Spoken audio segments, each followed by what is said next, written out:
Well, that's how the game ended the other night between the Bears and the Stockton Heat. A sweep for the Heat in the Calder Cup Finals, making them the Calder Cup champs. And we'll talk about that and about a bunch of other loose ends from this season. A lot of things to discuss for Season 5, and hopefully maybe even some questions will be formulated from today's show, which we'll use tonight on the Ask LG with LG McDonald. But until then, this is AHLPSN This Week, the Season 4 finale, TSibs, along with Vibez and Deadsoul tonight, and we will be talking everything Season 4. And guys, there's certainly a long season finally coming to an end, and just as quickly, Season 5 is going to start. Deadsoul, even though you guys made the playoffs, it has to feel like it's been a while since you've had to do anything substantial with the league at this point. Yeah, it's nice to have that time off, though. It's been a lot of work, as you know. So it's good to have this time to just get ready for next season and make plans. And yeah, it's should be another good season coming right up. And Vibez getting ready for Season 5. It's going to be happening very soon. Not much time to even think about it. Quick turnaround. I mean, I wasn't that involved with this season as far as being a player is concerned, but I was still, consider myself to be a part of it. And, it's a long season, and now it's just right back at it. Real quick turnaround, and there we are. Well, let's get right into it as far as the season went and the finals here. We'll talk about that first. The Bears and the Heat, 4-0 obviously in the games, and some very close games for the most part. The first one towards the end, and the last game towards the end got a couple of goals scored where maybe team was already starting to feel like, okay, we're not winning this one, and in Game 4 certainly you can't help but feel like it's over with before it's over. But the Stockton Heat have to be given a ton of credit for making every team they've played feel like they have to put the pedal to the metal for every second of every game. And I think the Bears certainly felt that and felt like they couldn't, they had to play a perfect game. And, in the end, Vibez, from what we saw from the games we watched and covered, it really did seem like you had to play an absolute perfect game to have any prayer of beating Stockton or hoping to get one of their guys to be on a bad night. Yeah, that's what it was. It was, when you're playing a team of that caliber, they can almost afford to make a mistake, but you make a mistake and it's in the back of your net. And when you're playing against a team like that, it's really hard to beat them, and that's a reason why they're the champions, because, no matter what you do, they have an answer for it. Watching that series, Deadsoul, and you got a chance to play, some games against these guys and got a chance to watch them a lot. They certainly had the Wild on the ropes in there, letting the series before and let them off, but able to get their foot right back on their neck again and take that last game. Did this team play up to par, up to what their skill level is, and it's just a matter of there were the Stars and the Wild who played out of their minds to stay in those series and take them 7 games, or did we not see all of the talent completely in this playoff run from Stockton? Maybe a little bit of a combination of both in this situation, but these guys have been really good all season long. It's kind of it wasn't terribly surprising to see them get to where they were, and then ultimately in the end, take it all. But I guess the one surprise to me, and I think most people, is the fact that they were able to take it in just the 4 games there, and have the Bears struggle to be able to score. That was a little surprising to me, at least based on the other games that the Heat were involved in. But this was just a case of a team just really clicking at the right times and just being able to continue, that kind of onward momentum, and obviously they had a little bit of a hiccup with the Wild series, but the Wild is just, they were such a exceptional team that you could never count those guys out, and they're the kind of team that would come back from those kind of deficits. So it was really it wasn't terribly surprising to see this all go down this way. It's certainly an exciting way to watch it all kind of unfold. Vibes, what do you think the sweep means for the Bears? Is it, obviously they played well during the playoffs.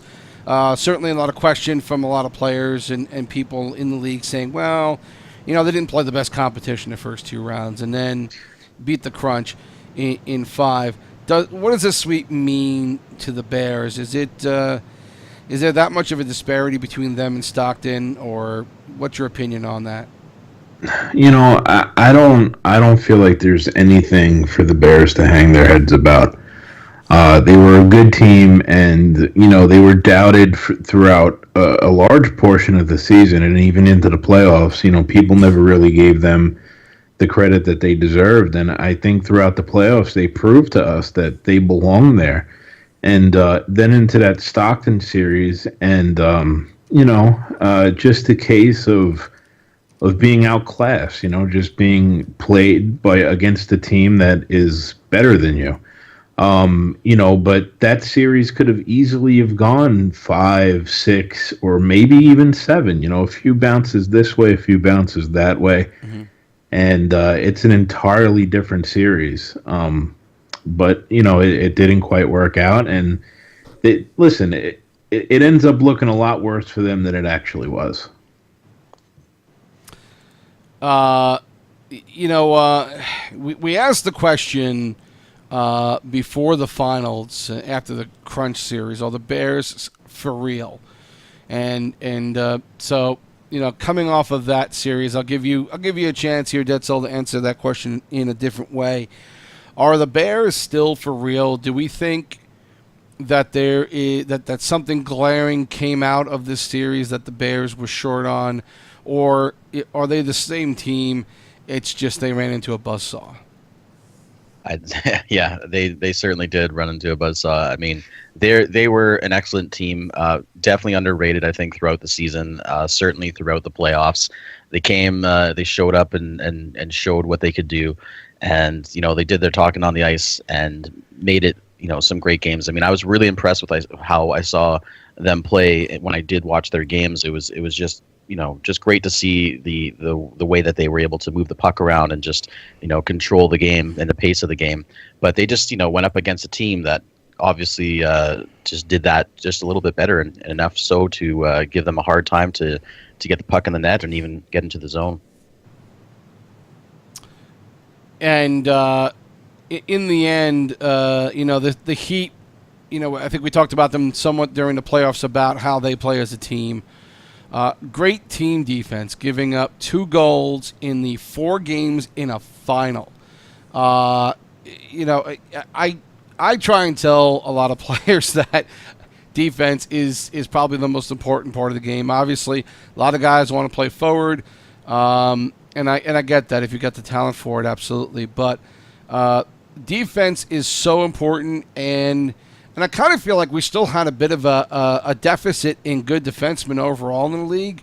But I think the teams you saw in the quarterfinals, semifinals, you saw a lot of teams that had some really good defense, and not just the Bears and Stockton, but the Stars and the Wild and the Crunch and the Sens. I think I would like to believe GMs and AGMs have learned a lesson here, Vibes, that defense and goaltending. I think in the pros it wins championships, and I think here it wins championships. Yeah, I mean, it seems to be a common theme, doesn't it? Where all these teams that make deep runs, they seem to be sound in that department.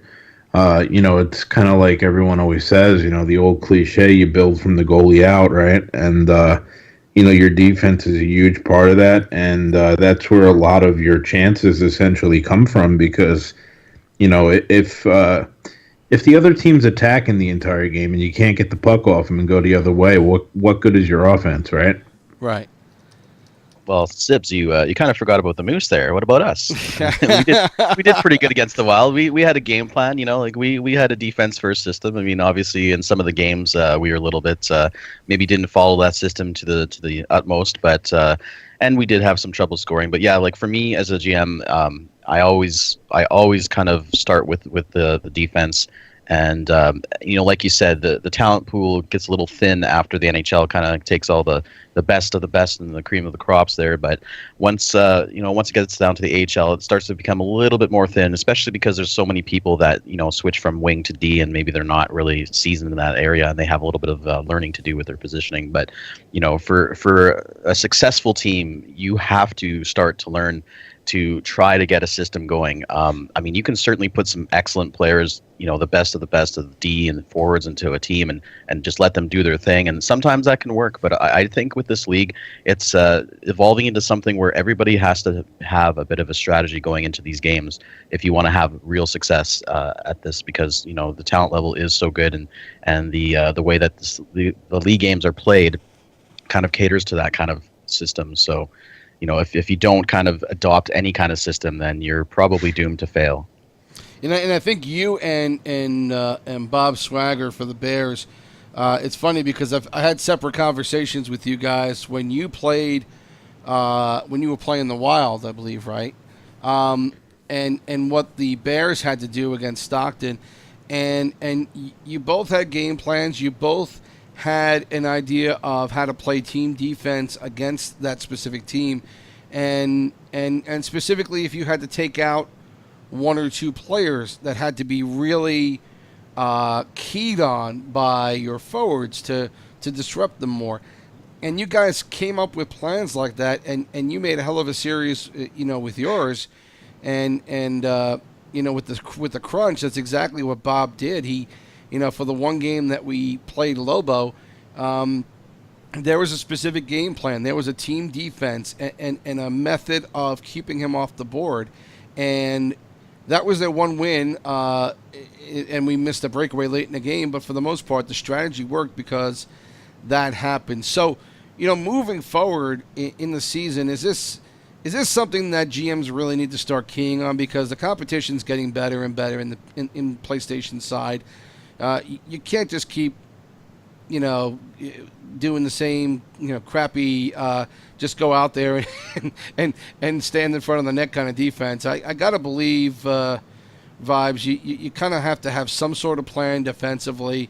You've got to have not just the players, but you've got to understand how you as a team are going to play defense against other teams and specifically against individual teams. You might play somebody, you might play Stockton a little bit differently than you play San Diego. And I kind of feel like, to be successful as these seasons move on, you have to have more and more of a plan of how you're going to do this. Oh, absolutely. And, it's funny, you kind of just took the words literally right out of my mouth, because you do need to be able to adapt to the team that you're playing against. There's certain things and methods that work against certain teams and other methods that don't. And you do need to, it's a video game, and it's video game hockey, and it's not real hockey. But you'd be surprised how many holdovers there are from real hockey to this video game. And there's a lot of things that you can employ within the game that will actually help you, that are consistent from real hockey. And you need to be able to, as a coach or a manager, to be able to read the other team and figure out what exactly they're doing that's working against you, and know how to counter it. Yeah. A quick sidestep, just back to that round one series between the Wild and the Moose. When that was all going on, I said that the Wild obviously were the better team and had, a great chance against the Moose, and we're going to beat them easily. Well, I've had some time to go back and look at the series, and I'm going to say that the Moose probably should have won that series, but some way, somehow, the Wild ended up taking it. I've changed my opinion, so... Mm-hmm. Perhaps a little biased, maybe. But I appreciate the comments. I just want to say that whoever was running that team at the time is a really great guy, an amazing coach, and just a wonderful manager. And I forget who it was, but great strategy. Lovely. I actually, that's not bad for him. I actually expected him to say, if the Heat, if the Moose had a little bit better GM, who knows? Maybe they'd have gotten there next year. But yeah, you're right. It's probably the case. No, they couldn't have had any better, honestly.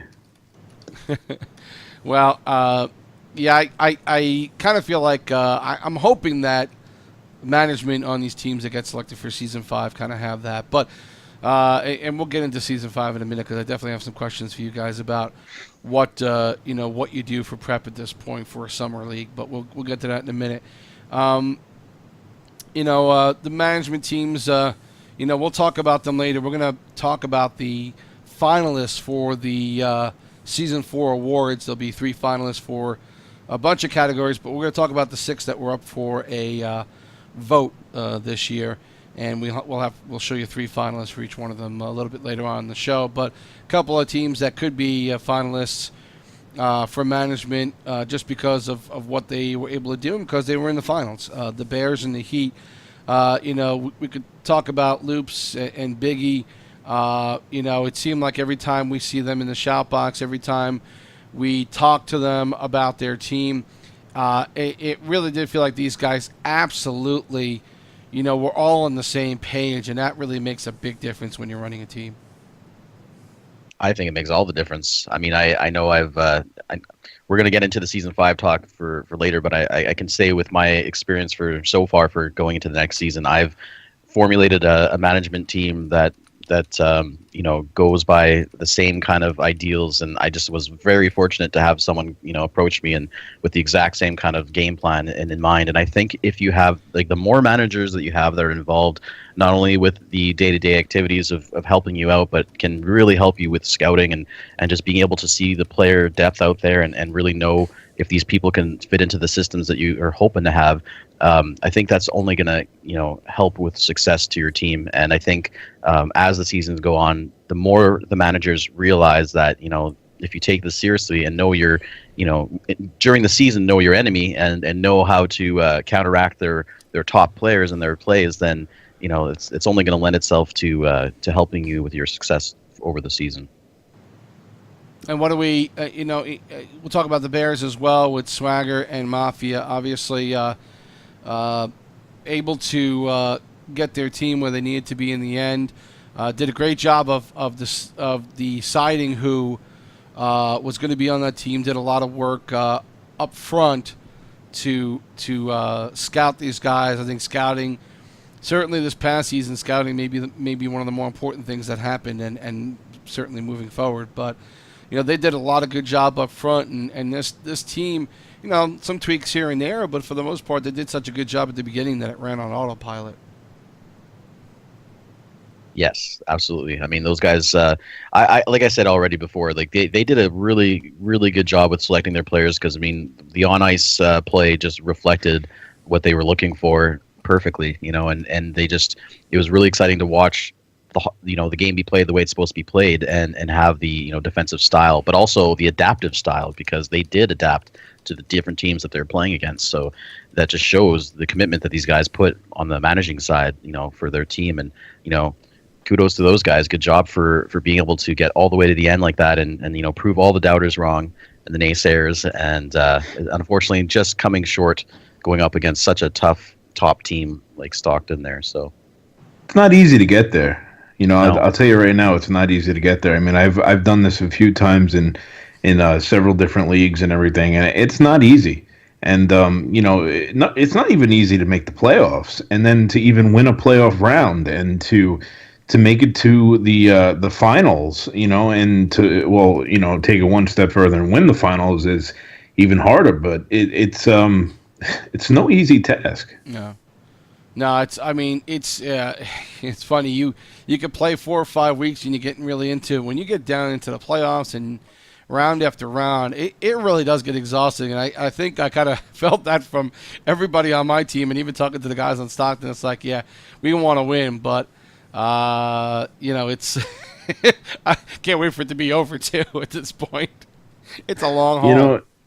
It's funny, how many carryovers there are from real hockey to this. But the puck goes the wrong way or whatever, during the game, and you lose, and that's why it's so hard, man, because everything almost has to go right. It's got to be like a perfect symphony, and if it's not for your team, then you find yourself out.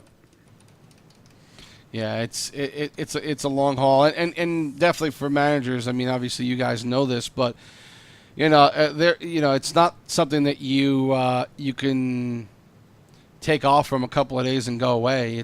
You've got to be attentive at least to what's going on with the rest of the league if nothing's happening with your team at the moment. Yes, for sure.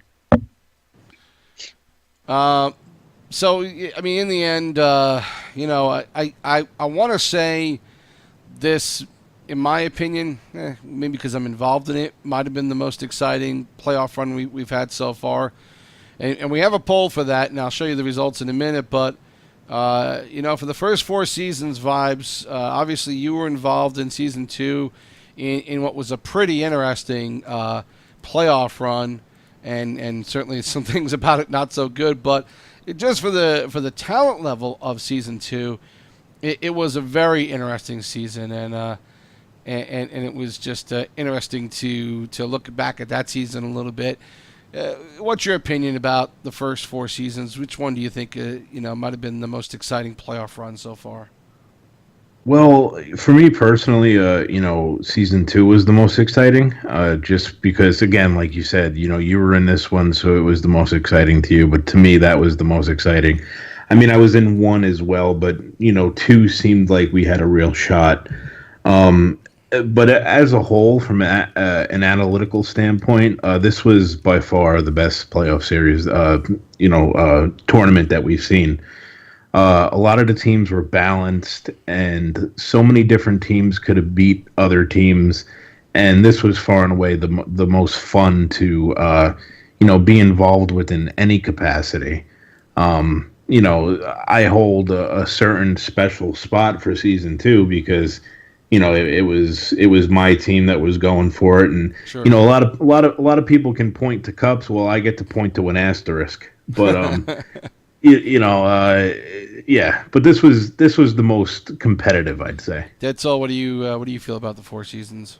Not the band. Yeah, I mean, I could be biased for sure as well, but I mean, season 4 to me was the more exciting one. Just it's also nice to see different teams up in the finals and whatnot, and switching it up. But I mean, for me, season 2 is kind of a write off with all the second tag accounts that were going on in that team that made the playoffs there. I believe it was season 2, so that just impresses me less with that season. Oh, it was. I can tell you the whole story if you want. I'll tell you the full story if you got time for it. Not this time, no. maybe another show. Maybe a bedtime story. Yeah. Well, I want to do 2 things here. I'm sorry if I cut you off here, Deadsoul. I want to just show the poll results that closed earlier today. So 16 votes for season 4, 15 votes for season 3, 10 for season 2. And 1 vote for season 1. That also could be influx of new players who don't know those seasons well enough. But people think season 4 by 1 vote more exciting than season 3. And season 3 was also a very interesting one with the Checkers putting together a very solid team that year, and putting together a good solid winner there, beating out the Ice Caps. So we've had some fun ones to watch this year. Listen, I want to take the time right now and try and bring in Loops, the Stockton GM, because he's got a few minutes here, and we thought we'd hold off on this for a little bit, but since the playoffs are over and we're not going to do the award ceremony for another couple of weeks, I wanted to get out the award winner for the playoffs, which is the award that is announced by the GM of the winning team. And so right now we have Loops on with us right now. Thanks for joining us today, my friend. I know you only have a couple of minutes to work with us here. Yeah, all good. Thanks for having me, dude. So the point of having him here is for Loops to name the MVP for the playoffs in Season 4 of the AHL. Go ahead and tell us who it is. Well, I mean, I'm pretty obvious. I'm the dominant one, so no, I'm just kidding. A lot of people always nominate forwards and stuff, but defense is so undervalued, and that was just such a key part of our success this year. And I mean, he was the best defenseman for us all year, and he clearly was the best defenseman in all the playoffs. 10-0s, no thing to shake a stick at. So the MVP for the Stockton Heat is none other than our AGM Biggie Biggs. So Biggie Biggs wins the Jack A. Butterfield Trophy, the playoff MVP for Season 4, and congrats, Biggie, for having a hell of a season, and we'll get him on shortly, but I wanted to give you the chance to be able to announce that winner right here on the show live. So, again, congrats on a great season. You guys played fantastically, and good luck for the next season coming up. Thanks, man. Really appreciate it. It was a team effort all around. All right. Thanks a lot, Loops. We'll talk to you later. Thank you. Yeah, congrats, man.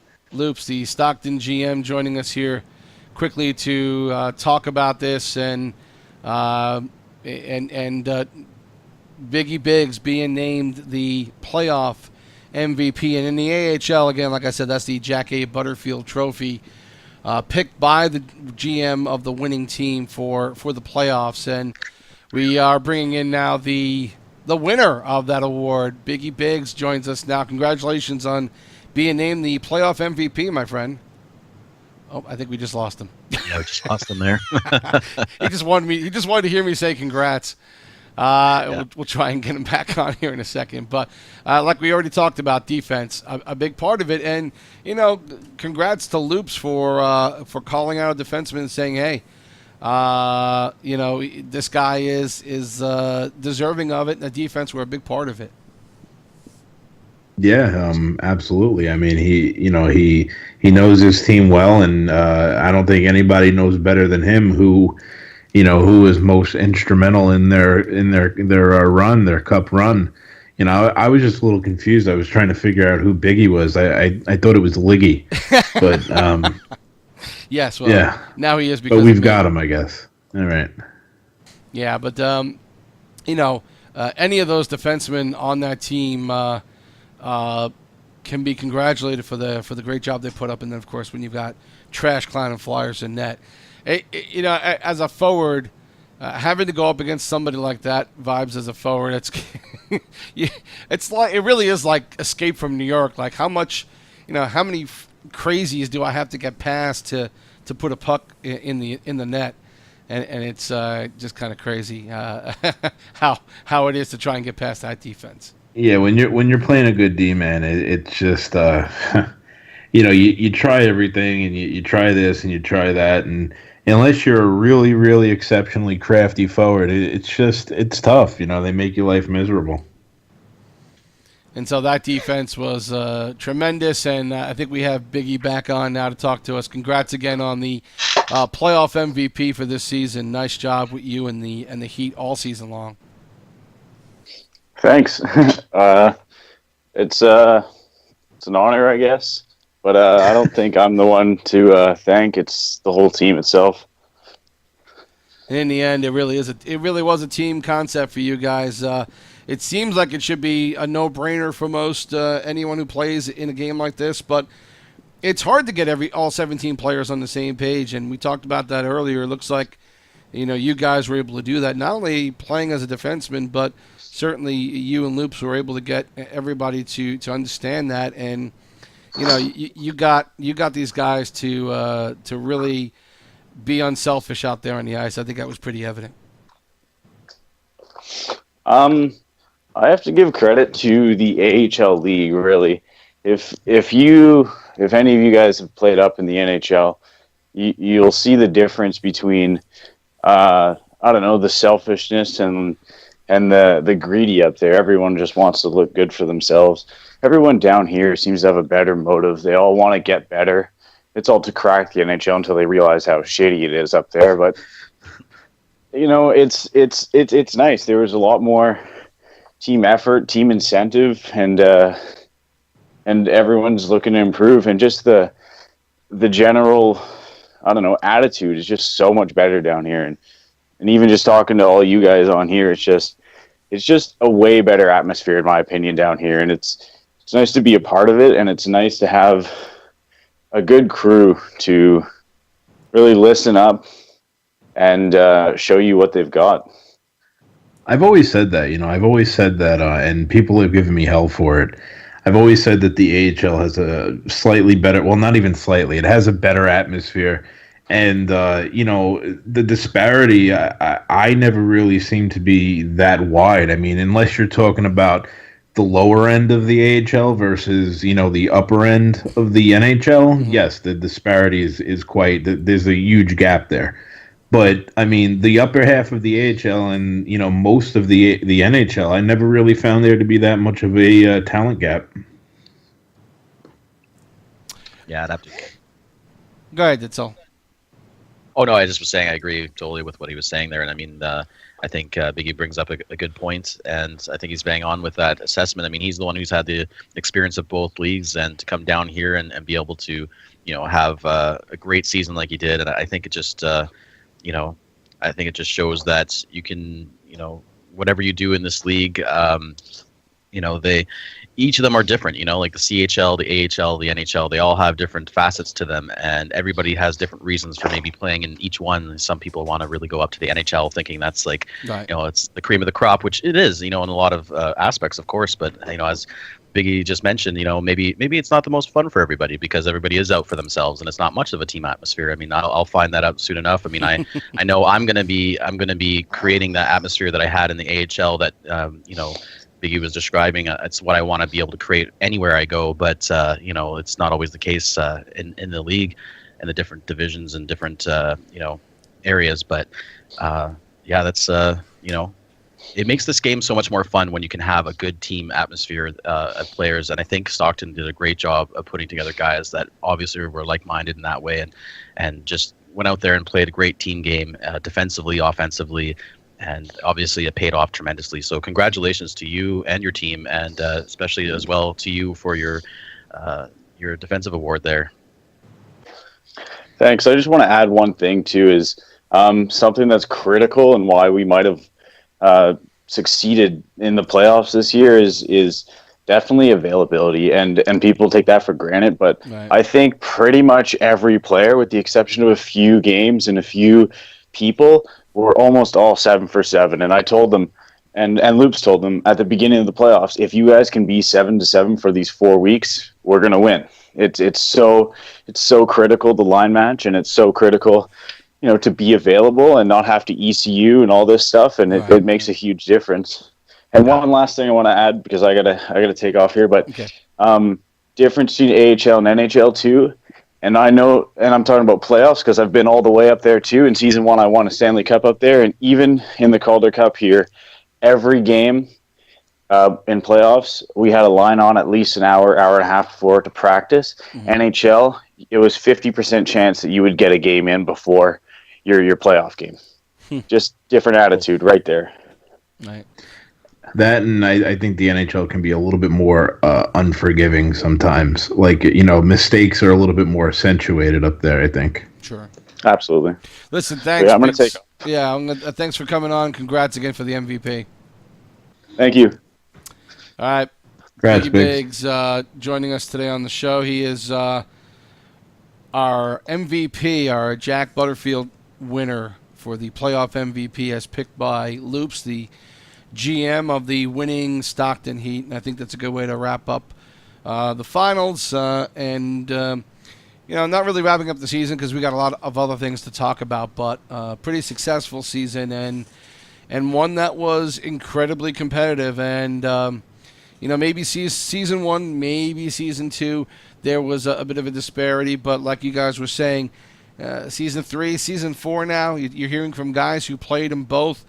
That gap is incredibly narrow now, and it may not be that much of a difference anymore.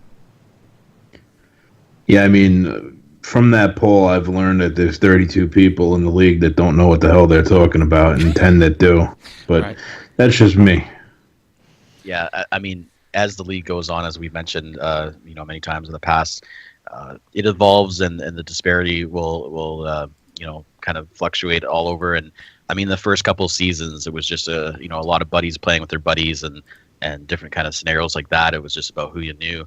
Now everybody's starting to prove themselves on the ice with each passing season, and the competition becomes stiffer throughout, and just with that comes the parity and much more of a competitive kind of style league throughout all the leagues. And I think that's going to just continue to be the case, and it's just going to get harder and harder for guys to crack rosters. Well, there's not much else to talk about with the season and how the games play, but we had a bunch of stuff that we had come across that in our discussions on air, off air, a bunch of different topics that we wanted to get to and talk about. And for the remainder of the show, however long that is, we're going to talk about some of these things here, and very possibly some of it will be expounded on when we have the Ask LG show later on tonight. But we wanted to have a chance to talk these things out amongst us, maybe get some of your feedback on the YouTube live chat or in the shout box as we go along. So let's get to some of this, and I want to get to something that was obviously a very big deal this week, and that was the discussion about the no management list. A bunch of players being put on there for one reason or another. Which I don't, and what is exactly, Vibez asked the question, what exactly is the criteria for what is quote unquote good management, or at least maybe, someone who is valuable to the league as a manager. If I ask you guys that question, because you've done it, I'll start with Deadsoul, because I want Vibez to have a little more time on this too. What is criteria for you, Deadsoul, for someone to be valuable in a position of a manager in this league? Maybe somebody who's mature and has sanity. I mean, there's a lot of people who take this position and just a little bit of loopy with how they are with people. But no, I think that you need to be obviously mature without a doubt. I mean, you need to be able to speak to people respectfully and properly. Just a lot of people in this league like to chirp and say things, before they even meet anybody, and that sets the precedence for probably a sour relationship. So I mean, you need to be a guy that knows that you need to, or a lady if there's a few out there, but you need to be able to know how to manage people. You need to know the rules. Obviously, you need to be able to set an example. I mean, that's right in the rules. Like you're held to a higher standard when you're in management, and you should reflect that, and your team will reflect that if you don't as well, because eventually they'll probably maybe not respect you or like you, and you'll have a really hard time if you're not able to get along with people. So really, it comes down to being somebody who's mature that can actually handle the stresses that come with this, because you're managing people just like you would at a job, in a different way. But this is a game, right? So no one's getting paid. And for that, you just have to tread lightly and delicately, and just know that these are real people that you're dealing with, and ultimately that's kind of where it starts. Relationships and building them and having good ones, and from there, obviously following the rules and doing your job, which can be pretty involved. But if you start with selecting some good management to go with you, it's going to help you tremendously along the way. What's your definition, Vibez? Well, I mean, me and Deadsoul are pretty different sorts of people. Like we're very different in how we approach things. I think that a good manager can, many different types of people can still be good managers, mm-hmm. and there's not real clean cut and dry model. But for me, it's, number one and first and foremost is be successful. Be successful as a manager, because if we're trying to raise the level of competition and try and, take this league to the next level, if you're putting together, and I'm just going to be blunt here with my language, if you're putting together shitty teams year after year, mm-hmm. you're not a good manager. Okay, I don't care if you're able to, exhibit the proper etiquette and everything in the shout box and be super nice to everyone and so on and so forth, you're not a good manager. That's where it starts. That's number one. Be successful. And then on top of that, yeah, you can't be a complete scatterbrain. You can't be a complete mess. Like, first person that comes to mind is K. McDonald. You can't be one of him calling people, female genitalia in the shout box and everything, every other word out of your mouth, a complete disaster. Right. You can't be that, and, you have to be able to put a solid team together and keep things together, be a good manager of people. I think if you can accomplish that and be that, then I would consider you to be a successful manager. But it all starts with success. Now, well, let me ask you another question on top of that, Vibes, and then Deadsoul, you can respond to it as well. But I want to get Vibes' opinion on this first. Do you think, with what you just said, and I don't disagree with it, do you think there's a case to be made that maybe we're grandfathering some of these guys in season after season when they don't necessarily deserve to continue to be an owner or GM? Oh, yeah, absolutely. 100%. Some of the owners in up top in the NHL are terrible. They don't know what the fuck they're doing. Excuse me again. I don't mean to be so That's okay. Brash with my language, but they don't know what the hell they're doing. And just because they've been in management time and time again, and to me, you're not doing anything for the league because you're not creating a higher level of competition, and that's what this is all about, right? This is all about competition and creating a certain atmosphere and a certain platform to where teams can get together and really go at it, and you want to put the best teams together. And then you can make the argument that you want good players to be owners and stuff like that, but if that's the model, if that's what we're saying, well, then they still got it wrong, I mean, so that's why I say, what is the model?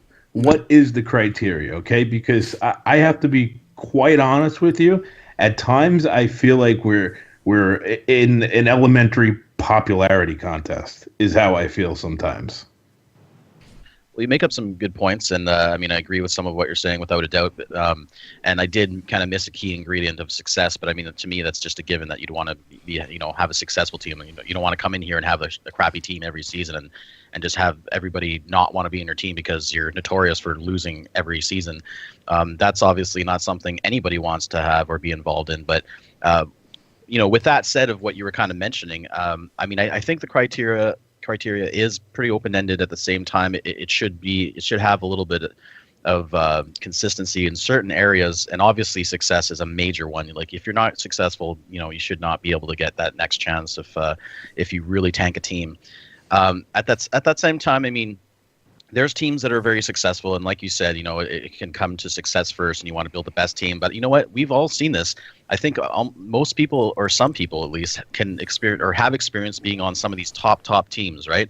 And they had a shitty time. They had a bad time because the players on their team or the management on their team had a crappy attitude, treated them like garbage, and all that mattered was winning. And to me, that's where I think that needs to be filtered out. Like, for me, I want my team, like, okay, we might lose, and if we lose, I obviously don't want to lose the worst and be the worst team in the league consistently. But if we lose, I want everybody to have fun playing. And as long as we tried our best and did our best as a team and had fun, that's the key. Obviously, winning is what you want to do. But, I think you still need to have that balance. You still need to have that balance. Yeah, I'd agree. Nobody wants to play for a complete douchebag, always yapping his mouth about something. But that goes into being a good manager of people. You got to be a good manager of people, and that's part of my personal criteria for what makes a good owner or manager or whatever, is to be successful and win and be a good manager of people. And also, I think something else that's lost a lot of times is the respect for gamesmanship in this league. A lot of times the respect for gamesmanship is just completely lost, to where, if you're going to chirp someone or, go at somebody or whatever, I think that there's a certain way to do it. You need to be able to walk that line of Etiquette. Getting under people's skin, but not being a complete disaster. Like, I don't want to keep using him as an example, but the McDonald kid. I mean, complete fucking mess. Well, yeah, I mean, we have a few of those, right? We've seen a few of these guys who look. Rantalian was given a team last season in the Rockford Ice Hogs, and pretty much halfway through the season, I'm not even sure if it was that long, said, "I'm done." Basically, that's how he quit. And again, I think 95% of the league could have told LG, "You're making a mistake giving this guy a team." And so, I want to see some better judgment of that. And that takes us back to what we saw this week. A lot of players getting put on the list. And I want your initial thoughts on this. What you saw when you saw this, when you saw the excitement in the shout box by a lot of people. There may be a couple of guys there that I'd like to get some more information on as to why. Well, actually, I think everybody I want to get a little more information as to why, because I think full disclosure is incredibly important. I think if you don't make it clear to the people who are put on this list and then made clear to the rest of the league why, then you're not being honest enough with everybody who's in the league as to why this person is there and what is it that they did that maybe you could avoid so that you don't do it either. Yeah, the criteria is broad. Yeah, and so even if there's a reason for that, then say that. I think you have to be honest with why you're doing what you're doing. The second thing I thought of is I looked at the list and there are a couple of guys on there I don't know, but I would say a good 90 to 95% of that list I have no problem with, just because I know the personality of the people and I know whether or not they should absolutely be in management or not. Do they have some qualifications? Yes, but if I know that this guy is a shit talker all the time or is an individual player, how is that somebody who is not, who is capable of managing a team? Obviously, those are the guys you try and keep outside. I wasn't really that outraged over who was on the list. There were a couple of people probably I would say, but I'm more concerned with the public reasons as to why these guys are on there, and hopefully we get a little bit of clarification tonight when we talk to McDonald. But hopefully, those are that was my initial. Those were my two initial things when I saw the list and saw the. All the outrage in the shout box. Dead Soul, when this came out and was going on, what were you thinking? With the no management list, yeah, like your first thought when it came out, people who were on it, and then also all the outrage going on in the shout box that day when it came out. I actually didn't see the outrage. That's why I was kind of wondering what part you're asking about. But I didn't know anything about what was happening in the shout box. But I did see the list, and I was like, "Whoa, that's the biggest list it's been ever." And obviously, a lot of people have questions, and at the end of it, it tells you that if the person wants to know why, then they will tell them privately, which I think is fine for privacy. But at the same time, like, what have these people done? Some of them, you kind of look and thought, "Oh, well, why are they there?" And some of them might have been actually good managers. Some of them clearly not. But there is a lot of criteria apparently that can get you on that list. So and this is where, when I was telling you earlier about respect in the league and how you treat people and forging friendships or enemies is very critical, because it can be a bit of a popularity contest. And if you're not very popular, if you piss off the wrong people, it's going to hurt you forever in this league. Sometimes it can really it can follow you around, and that's why you got to try to have a certain poise to yourself. I mean, represent yourself as a player, but also as a person, as a team person that is a bit more mature, and that you can go far in this league. But it's just, what is the criteria? I don't know all of it. I mean, obviously there's stuff in the rules, and if you're breaking the rules, it's easy to just say that. And obviously if people get banned, I mean, those are some obvious ones too, but not all of these are bans. Not all of these are previous, owners and GMs. Some of them are just more kind of where's this from? You know, like I don't know. I don't know the answer to some of that. All right, Vibes. Chains are off. Well, first and foremost, I do agree with Deadsoul in the sense that maturity plays a huge part, because to me, a lot of maturity is knowing when to go and knowing when to stop. You know, like even like in life, when we look at it, like, you know, we still do a lot of the things that we were told not to do as kids, you know, but now we just kind of know when to go and when to not, you know. So I do agree with that. That being said, you know, I thought a lot of the guys on the no management list were absolute bullshit, and I don't think they belong there. You know, it's my concern that, you know, we go to the league and we get the same, you know, again, like we get the whole parent response to when we were little. You know, sometimes I feel like I fucking peed on the toilet or something, and you know, it's because I said so. Is basically the answer we get. Well, sometimes that's not good enough. Sometimes you have to actually have an answer as to why. The first person, you know, and we've spoke about this, that popped out to me, and you said there could be more to it. Maybe there is. You know, maybe there is more to it.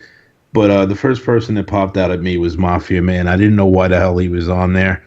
You know, you said that there could have been a little bit more to it. Him and I share something in common in the fact that C. Fairman was on my team when I was placed on a no management list, and he was also on his team this season.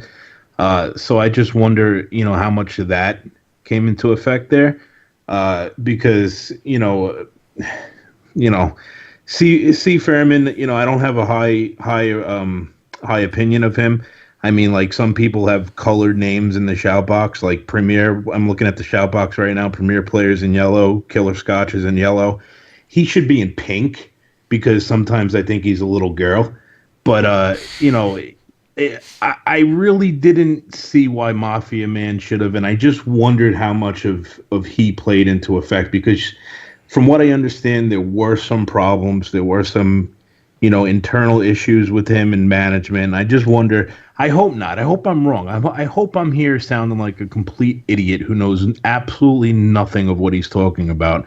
I really do hope that's the case, because otherwise there definitely is something there. And, you know, if people are being placed on the no management list simply because a player complained about them and didn't see things the way they did and didn't see eye to eye with the manager, we're doing it wrong. Because if we're throwing these guys on the no management list, we're doing it wrong. You know, there has to be a legitimate reason, and if there's not, they don't belong there.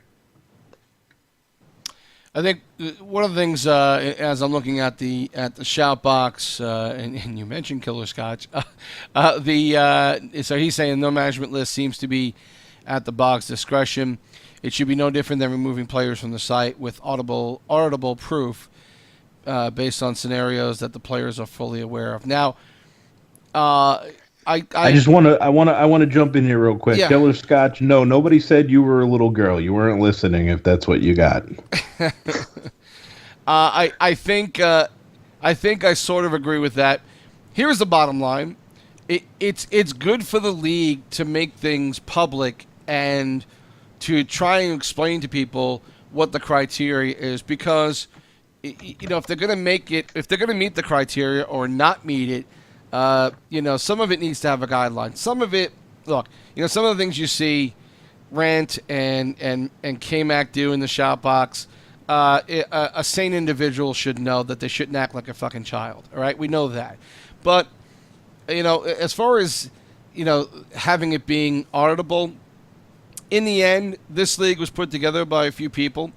It's not an equal opportunity website. They can do with it whatever they want. They can lose hundreds, if not thousands, of players because of it.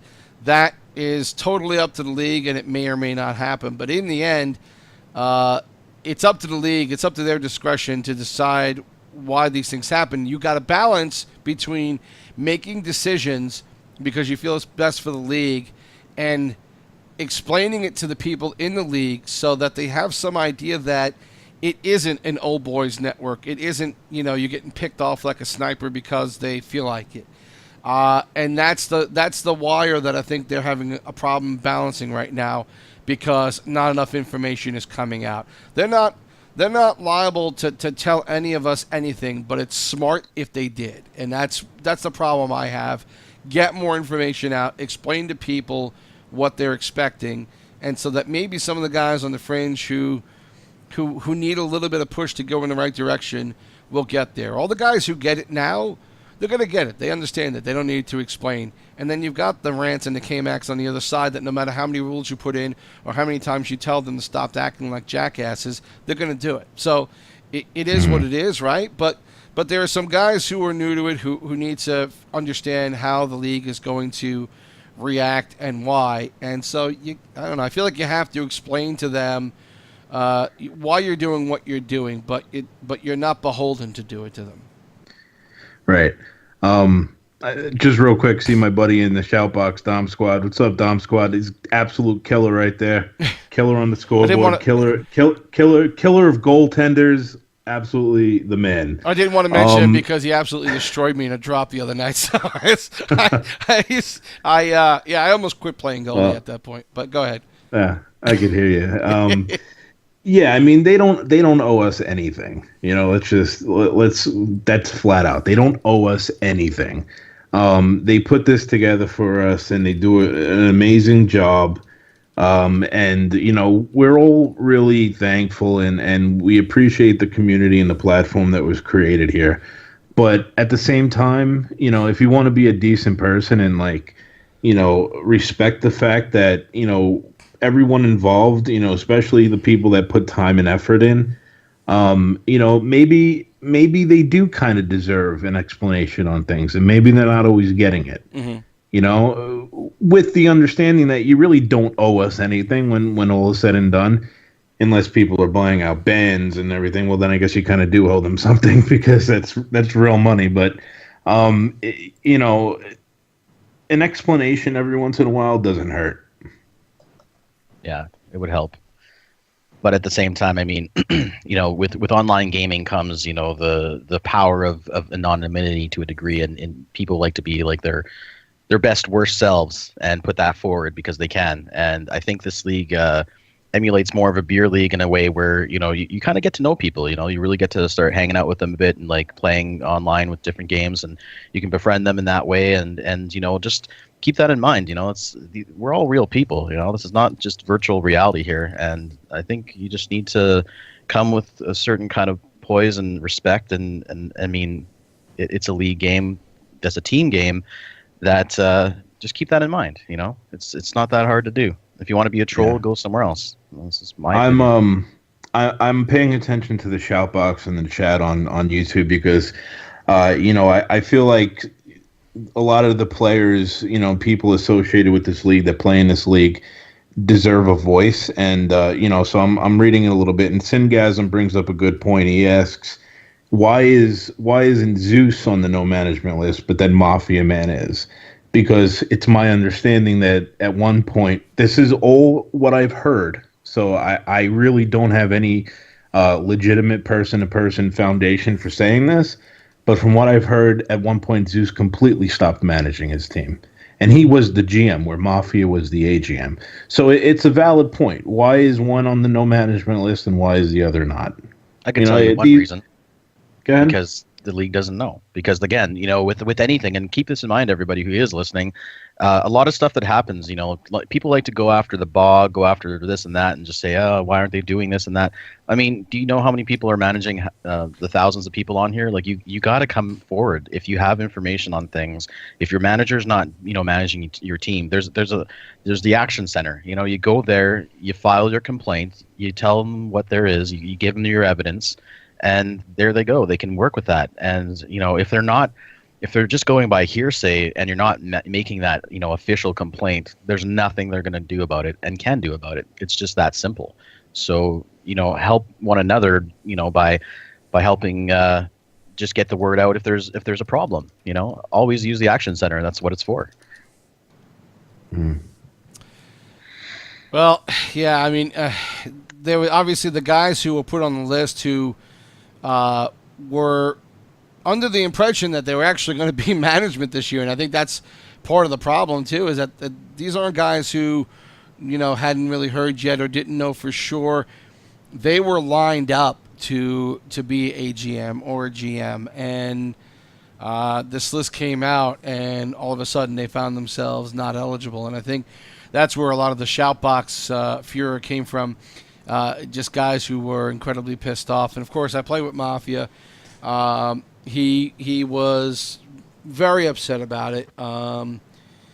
And unfortunately, part of the problem too is if you're going to make an argument to it, you have to get your emotions under control and go about it in a way that is, not accusatory, not calling people names, what have you. And I think that's, if you're going to, that's what you have to do. I mean, if you get put on the NML Deadsoul and you start calling them a bunch of losers and it's a fix, you're not going to get back on. That might bolster their argument, actually. Yeah, exactly. Well, that's just it. I mean, like you're just feeding the flames. Like don't bother with that. Just act accordingly and do the right thing. Go to the right channels and ask the questions. But that being said, of what you just were kind of putting out there, I'm not sure this was done or not, so I don't know if they did this or not. I assume they obviously didn't, because there's a lot of people who I saw took some management roles that were like all of a sudden found out when it came out, oh, well, wait a minute, I guess I can't have a team. What the hell? I think what the league needs to do is, prior to having it released as a public statement, it needs to maybe they don't need to have to go into detail of every individual guy, but for every person on that list, send a PM that's to each of them that just simply says you are now on the no management list, and that's prior to the selections of GMs. As soon as the season stops, that should be the priority, to get that out there, to have the list ready immediately, so that you can immediately tell these guys, so they're not surprised, so they're not taking on roles and wasting people's times and having to go and look for other options. I think they needed to, and maybe it was a time constraint. I'm not sure what the details were, but I think it's important to inform these players individually, privately, and that will also give them the opportunity to reply and say, hey, well, why? And then you can explain it to them. I think that would have helped. I think it needs to happen that way in the future, because it really did screw some teams over. Yeah. Jeffy Hooley in the shout box asking if the no management list is for good or if it's just for a season. Usually, Hooley, it is just for a season, maybe two, unless it was an egregious sort of violation. Then I could see it being longer, but usually just one, sometimes two. I can tell you, in very rare cases, longer. Yeah, and I think one of those rare cases might be K-Mac, because he always seems to be on that list, and he just seems like a permanent resident there. Yeah. Yeah. And rightly so. So guys like him do suffer that way. Yeah. He should be on a no lot of thing list. Let's go on to another topic. What do we want to hit next? We got some things about the rules. I tell you what might be an interesting one to talk about is, since you guys have been GMs before, is the AHL and the possibility of maybe having a draft. The idea being that you get a lot of these guys who get high priced, who might be priced out the next season in the AHL. What are they, if they're going to be a re-sign at $7 million and nobody wants to pay $7 million for them? I kind of feel like you almost have to put some of these guys, if they drop to the AHL bidding process, that they, maybe some of the top guys get put into a draft at some point. I don't know what the criteria would be, and how quickly you'd want to do this, but I mean, is there any thought in your mind, Vibes, about a draft before the bidding on AHL? Do you see any sense that would make it all, or do you think the current process is working? It's a nice idea, but one of my favorite things about this league is the fact that it's, it tries to stay so in line with reality and real hockey, and it's almost like a simulation sort of league in a lot of respects. And that's not the way it works. There's no AHL draft, so I personally, while I think it's a very nice idea, it's a great, novelty sort of idea, and it could be good for the AHL in a lot of ways. I don't personally like it. Okay. Deadsoul? Yeah, I do like how it is right now. I mean, I see the why somebody might think that it would be a good idea and could be better, and maybe it could be. For me, I'm just used to the way things are, I guess, and I like how it does emulate things in the real sense of how things are done. And the fact is, you know what, you've got X amount of dollars to work with, and everybody's got the same ability to get every player that's left out there. So yeah, if you're going to try and go after one of those guys that can go for 8 million, well, that's your prerogative if you want to spend that kind of money. There's other managers that'll be willing to kind of waste that much cap, and in the process of doing so, they forfeit their chance to get other players while their cap is tied up, hoping to win that person. So it's all part of it, like it's all a very strategic thing, and I think it's part of the fun in the managing process. I think it's the most fun part about it is the bidding aspect. And while a draft could be helpful in different ways, I don't know. I guess I'm just not a huge fan of it. Not that I don't like it. I just not opposed to it. But I just don't see its use personally. I think that this league is still in the process of becoming what it is. I think eventually what we're going to see is as these seasons go on, now obviously there's certain limitations because of contract durations and things like that. But I think as these seasons go on, you'll see a lot of draft picks coming in, and sort of, in respect to like real hockey, is a lot of these picks won't make the NHL, and they'll spend a year or 2 years or something. I don't know how long the contract is for, but yeah, they'll spend at least a year or something in the AHL in hopes that they flourish into, becoming NHL caliber. So, yeah, they're 2-season contracts with varying. So there's 2 seasons. That's actually something that might want to be looked at. Maybe extending that to a 3-year or something, because that's actually in line with real hockey. Make it a 3-year entry level contract. To where the player has a year, 2 years, to maybe get himself together and get up to the NHL level to where he could be used up there. But I think my point is that what you're going to see is, as time goes on, is more and more of these picks roll in, not going to the NHL right away, but kind of just hanging in the AHL, to where the AHL becomes a real farm sort of system, like a real AHL team, to where there's only, a very select amount of spots, roster spots, to where players are signed and bidding. So. Yeah, a true development system. Right, yeah. Yeah, I think that's a big part of it, and I know that LG and the folks who've done a heck of a job putting this together all these years have really felt like they want to mimic Xbox, and I'm not sure that that's necessarily always a good idea. We're at an infancy right now, and there are a bunch of things that might need to be looked at again before you say, okay, we should treat it exactly the same. I don't know.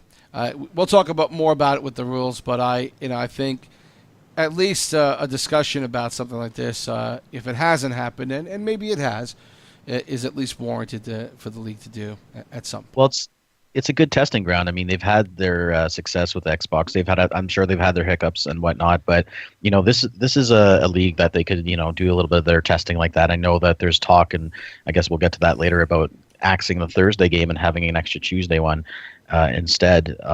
So I mean, things like that. Like if they bring that here, this is the league to test the waters with, to see if that kind of works that way. So,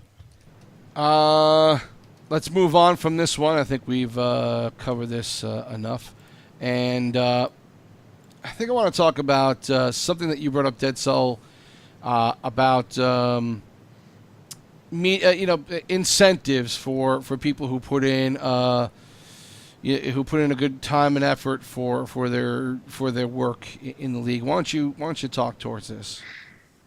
Yeah, well, I mean, I think that if the league wants to maintain and retain good managers and be able to actually coerce them to try and come and manage, maybe some sort of incentive can be made and reward, if you will, for these managers that excel and actually stick around for the full year, but also have success in their team. And like, I know that they're always looking to have less turnover. When they pick their owners, they want to make sure that they're committed to at least a couple of seasons and being able to build something like a franchise that they commit to, because things change in people's lives, so not everybody can commit to long-term things, but at the very least a couple seasons. But if people are going to do this kind of thing, I don't know. I think it wouldn't hurt, especially with the Bog selection and other people who are putting in time that is very valuable. I think, to me, time is the most valuable thing for any of us, and it's not something that should be taken lightly. And I think it's great that they have a system in place where everybody's kind of volunteering their time, and we're all doing that right now. But if you really want these guys to stick around and have the incentive for them to stay, maybe not, or maybe if there's a way that they could add something to us, like let's say you give them a plaque, or let's say you give them like a free what's it called account there, platinum account or a gold account or whatever you're willing to give away. I mean, they've had some giveaways here and there for some different kind of things, but I mean, I think if they were to provide a little bit more incentive for the managers, the Bog, media, you name it, like anybody that steps up to really volunteer a tremendous amount of time, if they offered an incentive, whether it be these accounts or whether it be like even recognition, though, just having some recognition of, like, maybe even have a virtual plaque, with your name saying manager of blah blah blah blah, and just go on from there. Just something that that they can have as like a token of their time. And again, it's not much. It's not like you're going to be giving them any money or anything, but it's just, I think it wouldn't hurt to have that, because everybody's here to win and just have fun. But at the same time, this is a very time-consuming league, and I know I've had times where I haven't had fun because it's been very stressful. I add stress to my life over it. I choose to, because obviously I take these roles, and I also choose to allow myself to be stressed over some of these circumstances. But I mean, you're dealing with people, right? So anyways, that being said, I think, for me, I just thought of a number of different things and ways that maybe the league could kind of give back to the people who give so much to them. And I don't know, like, I think it's not. I think it's something that can be looked at and explored a little bit. Go ahead, Vibes. No, I don't have anything. I'm good. No, I like the idea of it. I think it's something that, again, I think the PSN side was put together. What did we start this back in early 2016, right? Yeah. Yep. Yes. So that was the first season, and about a year and a half since then. I think this is a case, and Vibes, you're a software developer, so you got this. I think this is a case of you build something so that you can get it out there so that it can be used, and it basically works. But there's a lot of fine-tuning that probably still needs to happen, not just with the website, but with, okay, what do we want to do for these guys, and how do we want to reward them? Now, they should already have some inkling of some of this already on the Xbox side. It could be the case where maybe they're doing some of this over there, and we just haven't implemented it yet. But I think that's part of what the PSN community, and really more the leaders, the owners, the GMs, the AGMs, people who are part of the administration for the league site, say, okay, this is up and running, it's going well, but now maybe it's time where we start to put some extra little incentives in there, put some things in there that make these guys feel like they're accomplishing stuff. Look, if you played sports, somewhere along the way, you've collected trophies in Little League, and maybe if you played college, you have some trophies there and some jerseys up. A lot of guys may have an awards room of their own. This could be a virtual awards room, and for a career that could go on for many seasons doing this, it'd be nice to have a little trophy room of your own for something like that, and to be able to say, yeah, this is all the things that I've accomplished, and it says a lot about my dedication to the game and stuff like that. Like you said, maybe give away platinum here and there. Some other things. If doesn't cost them anything, doesn't cost them a dime. All that stuff on the line's easy. Yeah, and I mean, the fact is, a lot of these managers I know I've donated to the league, and I will again. And just because if I was offered something like that for being a manager, doesn't mean I wouldn't donate to the site still. I mean, a lot of people, if they're going to donate, they're going to donate. Period. Right? But I mean, just having incentives of any kind, especially because again, people put a lot of time into this, and the fact is, if you're going to punish people, people can be punished. You get put on no management list, they get banned, they have to buy out their ban. Well, where's the reward system? Yeah.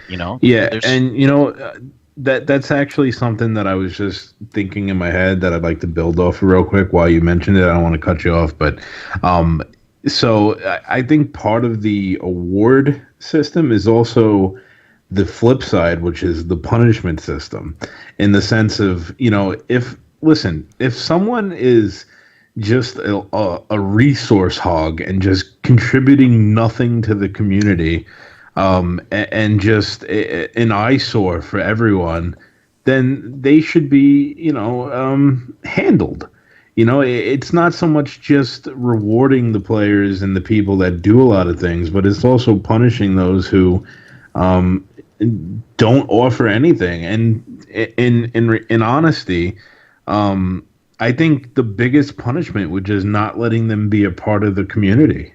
Just, all right, see you later. And that's the route that I would go, because a lot of people in this league are not really needed. They don't really do much. Right. For sure.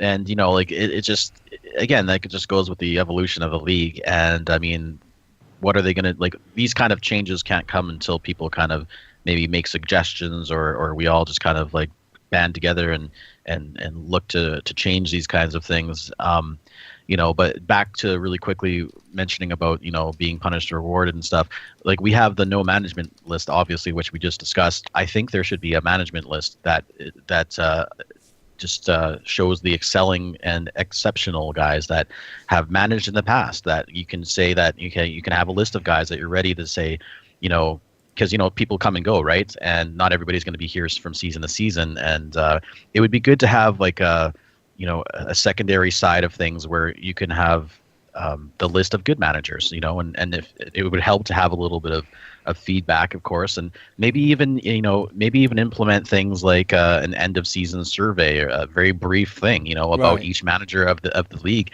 I know that just becomes more work for people, but you know what? If you really, really, really want to have consistency in this league, if you really want people to just take things seriously, come back next season and feed the beast, if you will, and buy these platinum accounts. These people will do that if you provide them a league that is legitimately trying to make them have a good time and showing them that they matter as well, and they appreciate. And we all appreciate the league. We want to give back, but we want to have fun too. And there's a lot of people, I think, that come here and have a really crappy time sometimes, and they never return. And I think part of that comes down to just assessing how better to treat your customers, if you will, because we're still customers. Yeah, well, right? it's like, he brought Sibs brought up the whole software development thing before.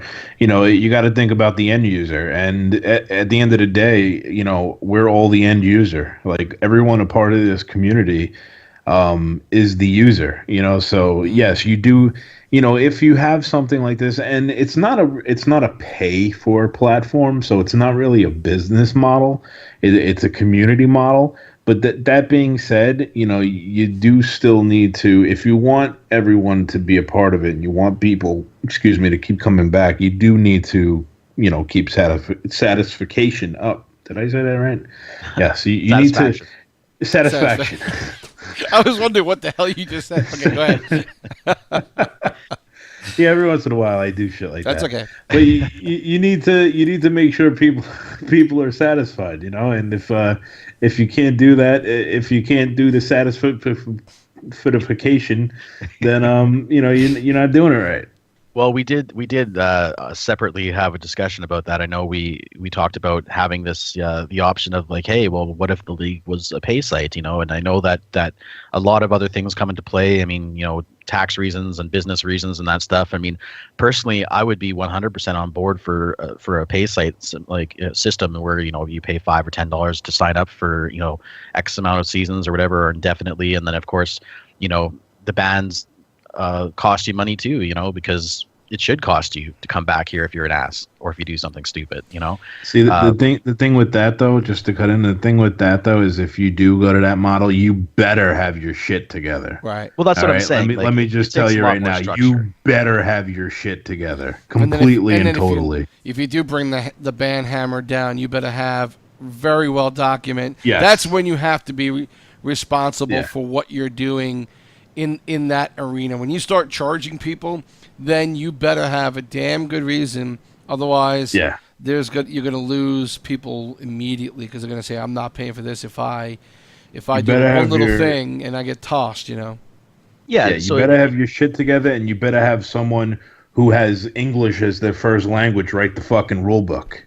Well, again, it becomes a discussion of a complete business model with a business kind of way of doing things, and so it complicates things and creates a little bit more difficulties in different areas. You know, you can go on with the list of things, but at the same time, I'm just saying that, you know, like it helps to you know, make things maybe a little bit more streamlined, especially if the wealth could be distributed in some way where, you know, managers or BOG or whatever are given some small incentives of a payment for their time. And, you know, that's a whole nother model, and that's probably even a discussion for another time. But at the same time, it's just something to throw out there as like ideas, you know. And I think the very basic things to start with, I think if they want to have continuity, if they want to actually attract people to these positions and to have them stay there, I think it starts with reciprocation of being able to give back in a positive way, to say thank you.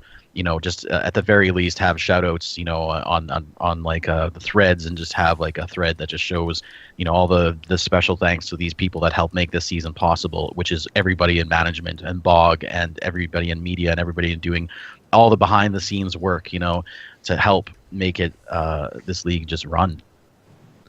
Everybody wants to reach around once in a while, you know. Yeah, so I think again, it's probably another one of those things that's sort of because the league is still, you know, getting a grasp on it on the PSN side, that hopefully things will, you know, we take some of these things into consideration and start, like you said, Deadsoul, I think you put it perfectly. Punishment is something that they have a good firm grasp of. Let's work towards rewarding people who are actually putting good effort towards this.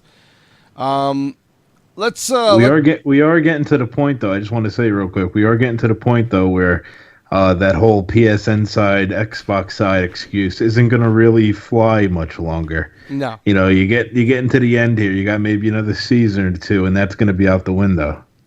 Well, it's you have to be able to get things down and get it so that it's understandable to everybody, and that they don't feel that they're at the whim of you know, being in the league or being out of the league. I'm hoping that, you know, that communication gets better. I think that's the way you keep good people. I'm not talking about keeping everybody. My interest is not to keep everybody who's signed up right now. My interest, as far as I'm concerned, is to keep the people who know how to do this right, who know how to be responsible. All the things we talked about with management, I want that out of the player too. I don't want any more of these assholes who want to come in and just swing a sledgehammer and be jackasses on the site. Yeah. There's no point to that. We want guys who want to play, who want to play well and play as a team and you know, just have a good experience, a good social experience. Yeah. A lot of that though falls on, a lot of that is the responsibility of us. And when I say us, I don't just mean us as in, you know, us guys doing the show. I mean us as a community. A lot of that responsibility falls on our shoulders, to where you need to kind of create and buy into a certain sort of a culture. And if you want things to be, a certain way. Everyone needs to carry their weight, and you can't allow people to infiltrate that, because once you do, then it's a dig at the culture itself. And so a lot of that responsibility is ours, and only ours. Sure. Yeah, you're absolutely right. I think the community has to start policing itself, and hopefully we do that a little bit more. Yeah, we got some. Well, I guess we could take as much time as we want to here, but I think eventually people will be totally asleep by then. So, we have a couple of things left. I think we want to choose, which is, do we talk about rule book and some of the instances where we had issues with rules and how they were interpreted this year, or do we want to talk about using prospects in the playoffs or some sort of ruling for season 5, so that you don't have but maybe 3 or 4 guys on your TC that you can actually call up if need be? Well, I feel like I could handle the rule book thing real quick if you give me like maybe 10 seconds. God. And then we can maybe move on to the next segment. So, yeah, I'll just handle the rule book thing. Hold on a second. We're going to vote on this because I know what your vote is. Dead Soul, do I let him do this? Let's entertain his 10 seconds of fame. It'd take me 10 seconds. I'll be really quick. Too fucking easy. All right, go ahead.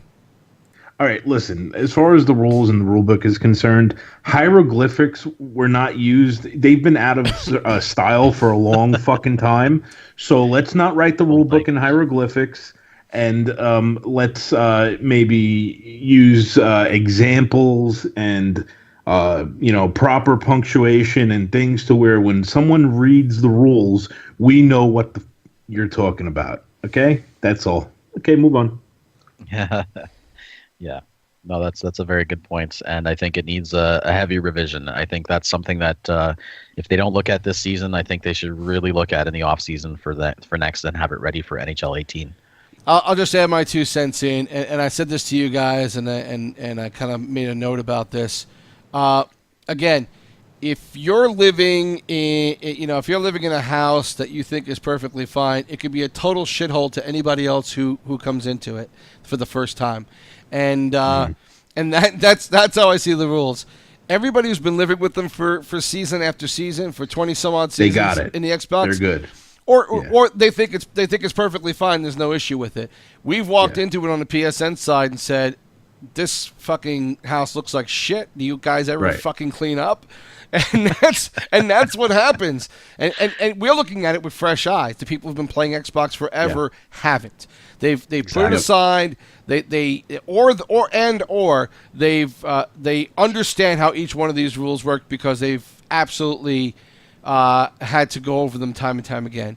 We haven't. This is very much like, and again, I hate to constantly use software development and testing, but it's very much like you give it to the tester because the developer thinks that this thing he just built is a great piece of art, and the tester is going to look at it and say, "I don't fucking get it. What the hell are you trying to do here?"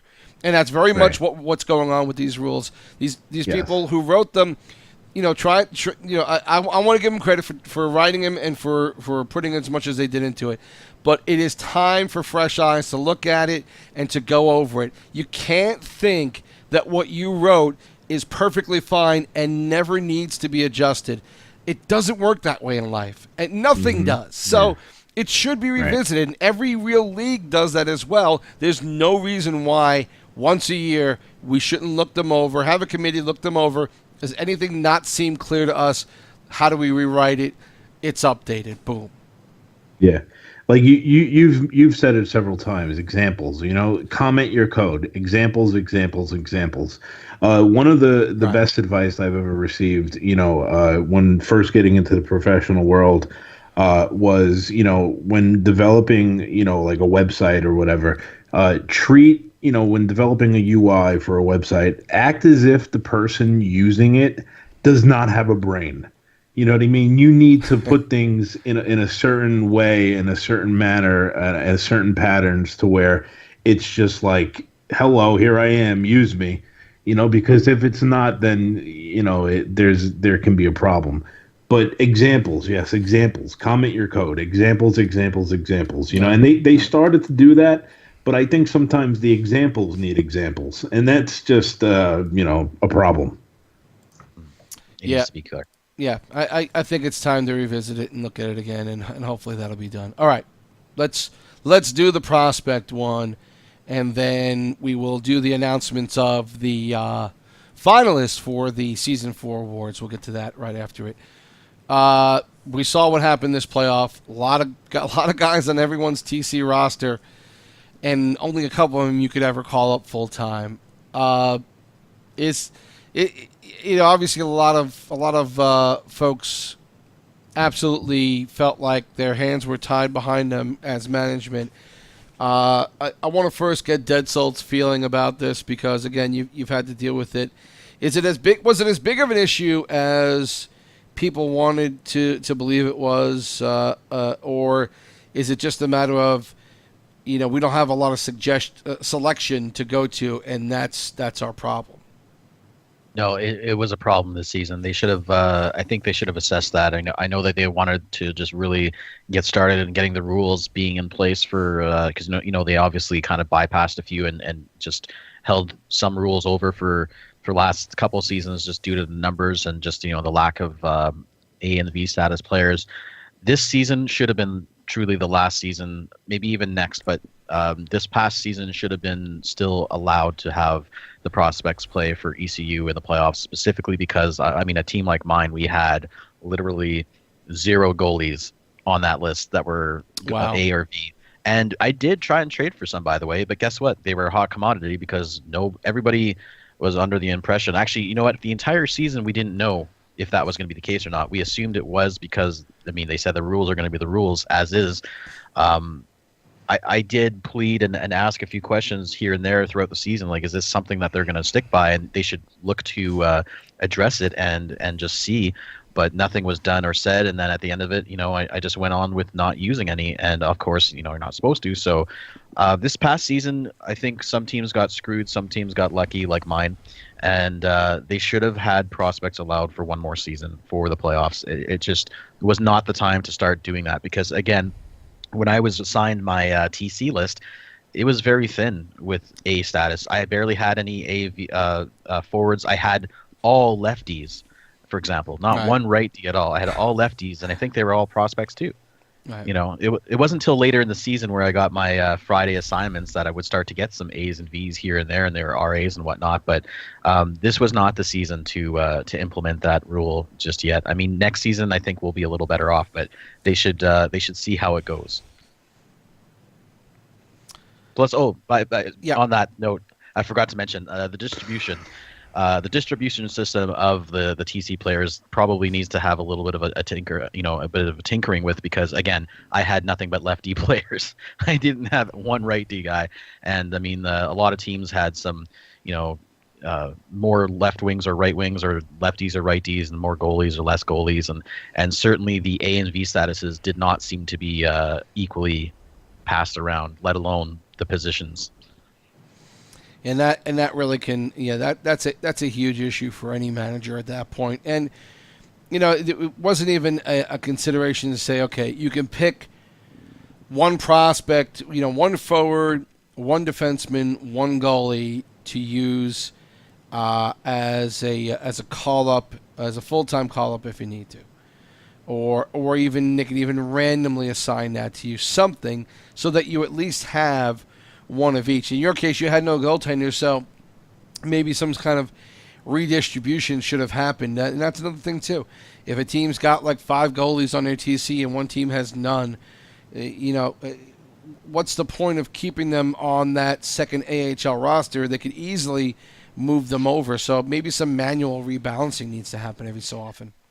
Well, the league also needs to be open to having to adapt to certain things that happen. Because, look at the season previous to us. I had this exact same issue. I had my goalie quit on us right in the middle of the playoffs, and I wasn't allowed to call anybody up. I had to ECU guys, but I couldn't ECU them because the rules, I only had one goalie that was active.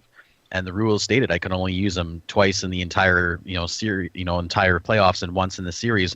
And I had several games to have a goalie play in, which I had no goalie for, with the other one being out of town for a bit, and it could only play as 1 or 2 games.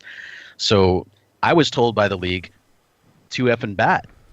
the rules are the rules, and you can't call a player up midweek. Well, hey, this is a very extenuating circumstance. Can you guys not work around this and have my whole 17-man roster get screwed over because of a rule that's not in place because you didn't think that this could happen? And I guess, that is mainly because of the fact that, again, we're early in the season, early in this, in this whole league with the starting of it. So, I mean, the rules are going to be a little bit more adaptive for later.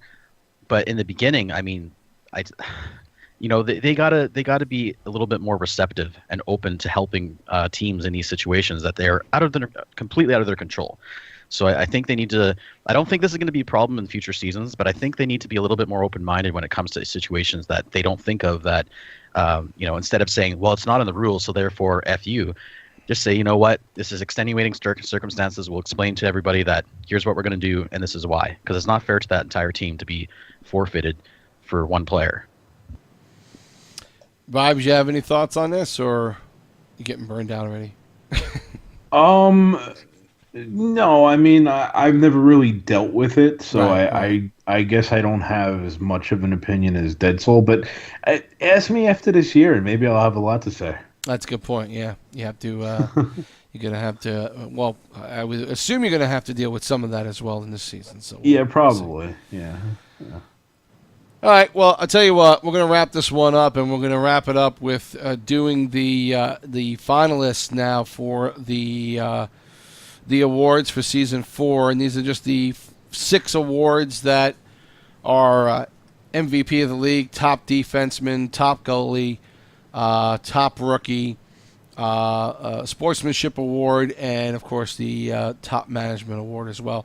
And we'll start off by talking about the management outstanding team management award, the Peary Memorial Award, and the 3 finalists are the Stockton Heat, being led by Loops and Biggie Biggs as AGM, the Manitoba Moose with Deadsoul and Heather, and the Hershey Bears, Bob Swagger, the GM, and Mafia Man, the AGM. And just a quick comment from you guys about these 3 teams and their deservedness to be here. Deadsoul, you first. I have to comment. I won't comment on my own. I guess nomination. I guess Sure. I'll let you guys do that. But I think the other management teams are they're excellent teams to have been put on the list, and they deserve to be where they're at. And I think they did a really good job with putting their teams together and just showing and representing the league in a good positive way. And I think that's those were some good choices, and they both deserve the nod and the win. Stockton Heat, good old season. All year long they were strong, so obviously strong management there. Hershey Bears, Bob Swagger, I've heard nothing but good things about him. Obviously he put together a really solid team. Mafia Man on the no management list, so obviously he deserves to be nominated here. And Deadsoul talks really nice. One thing I see in common with all 3 of these teams, as again with a few others who could have made this list, built their team from day one of when they started being management, had a lot of camps, saw a lot of players, and wound up getting a good sense of what was available out there, and got the right players on their team. And I think when I say the right players, I'm not just talking about their talent. I'm talking about their personal makeup, their dedication to the teammates, and the idea of playing a team game. And I think we saw that from all 3 of these teams this year. Next is the Fred T. Hunt Memorial Award for sportsmanship, determination, and dedication to hockey. The finalists are MGM, Intro, and myself. And of course, we've talked about these guys before, and obviously I'm not going to talk to myself, but I do know MG and Intro really well. Have played with both of them, and I would say that season long these guys are dedicated to their team and will do whatever is asked of them. Intro, incredibly, came from that Rockford team that was abandoned for the most part. Came over in a trade, came to the Gulls, then almost immediately took the Gulls over and took them into the playoffs. Did a fantastic job doing that. And again, I respect both these guys and like their, what I know about them is their in-season dedication is pretty phenomenal. It's a really tough award because I mean, when you look at the word dedication, Sure. If you're using just that, then I think Sibs, not to blow smoke up your ass because I never do unless you deserve it. But I don't think there's a person on this list who's more deserving than you because as far as dedication is concerned, you're second to absolutely none.